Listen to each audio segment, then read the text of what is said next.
Yeah, that happened, and honestly, if you told me yesterday that an 8-year-old girl crawling under a busted ambulance would set off the wildest, messiest, and maybe most healing reunion my tongue's ever seen, I would've laughed in your face. But life's like that. You know, 1 minute you're minding your own business, next you're up to your elbows in someone else's secrets and the world's suddenly spinning a whole lot faster. So let me back up a sec and give it to you straight.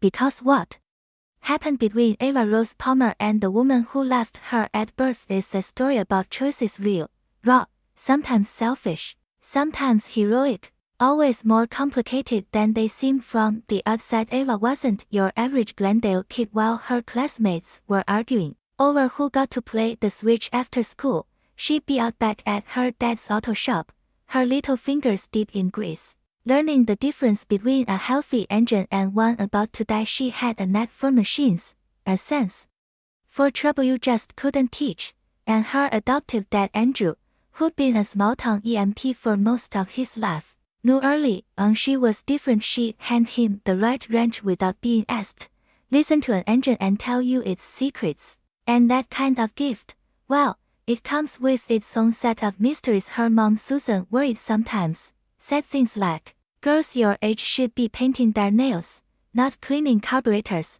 but Andrew would just grin and say, she's got magic in those hands, Susie, I swear, and he meant it, not in some fairy tale way, but the way a guy means it when he's watched his little girl save him hours of work with a quiet word and a pointed finger. So Thursday rolls around, Andrew gets a call on the radio about a wreck out on Highway 421, and as he's heading out, Ava stops him, insists something's wrong with the main ambulance, says she can hear the radiator straining, and Andrew, instead of brushing her off, listens. Most parents, they tell an 8-year-old to quit playing pretend, but Andrew knows better, so he lets her ride shotgun in the backup rig, just in case.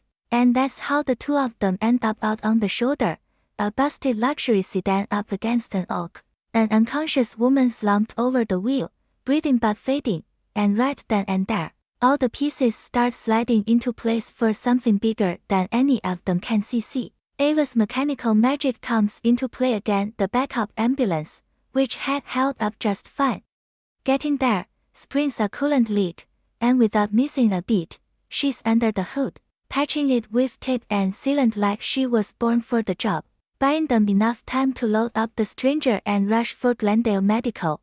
Not a minute to spare. Here's the part that nobody knew, not even Ava, not even Andrew or Susan, and especially not the woman on the stretcher, Rosalind Huntington, the same pharmaceutical tycoon whose face looked down from charity plaques and hospital wings all over the state. The very woman who'd given birth to Ava and left her at Restwood Cemetery 8 years ago, choosing boardrooms and mergers over lullabies and midnight feedings. Now, I know what you're thinking. What are the odds? But fate, or whatever you want to call it, sometimes has a sense of drama no novelist could match. And while Ava's patch holds and Andrew wheels the woman inside, none of them has any idea of the connection running beneath all the chaos inside the ER. Susan's already heard there's a big shot Jane Doe, and the staff are buzzing, and there's this hush that falls when Dr. Turner, the hospital chief, realizes exactly who they've got laid out in Trauma Bay 3. Then comes the storm, literal and not. Outside, thunder rattles the windows, grounds the medevac chopper, and inside, every adult in the place is suddenly balancing medicine, politics, and the kind of secrets that make or break careers. Andrew's pressed for details, the police detective's running plates.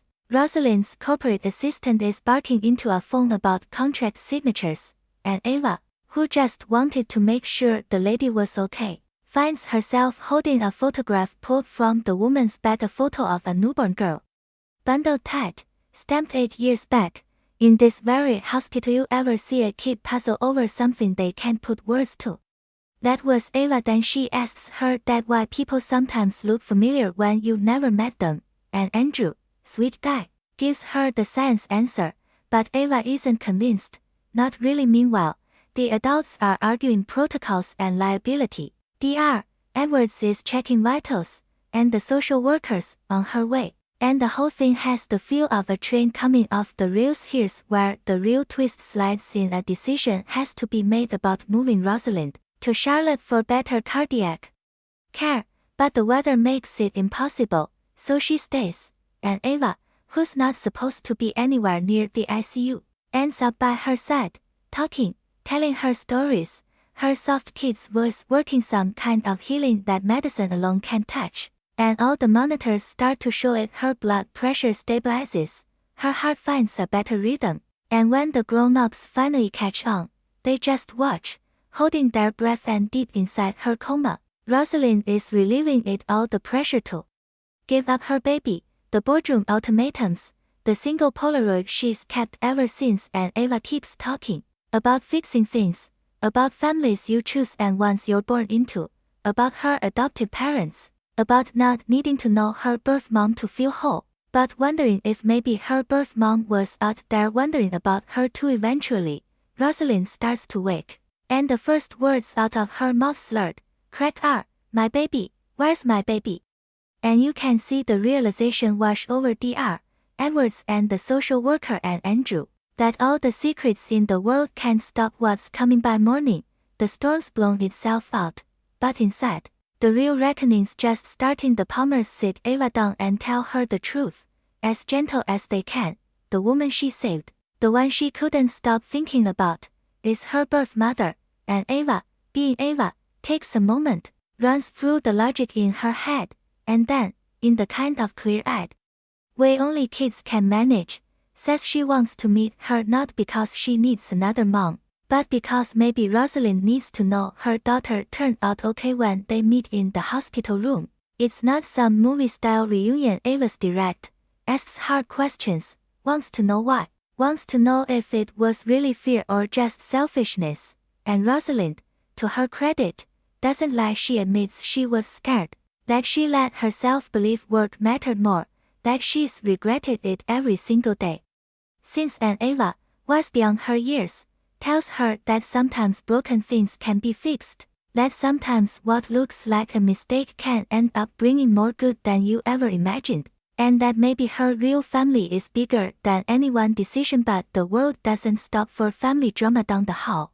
the corporate board's waiting, investors are threatening to pull out, Blackwood is pressuring for signatures, and Rosalind, for the first time in her life, says no. She tells them her priorities have changed, that there are more important things than another deal, and you can almost feel the tectonic plates of her life shifting, just a little, towards something like redemption. So here's where I leave you, not with a neatly tied bow, but with a hospital room full of people trying to figure out what comes next, a girl who finally knows where she comes from, a mother who's learning what it means to put people before profits, and a family, or three, who just realized that love isn't about biology or contracts or even forgiveness, but about choosing every single day to care, to fix what you can, and to let go of what you can't. So, what do you think, really?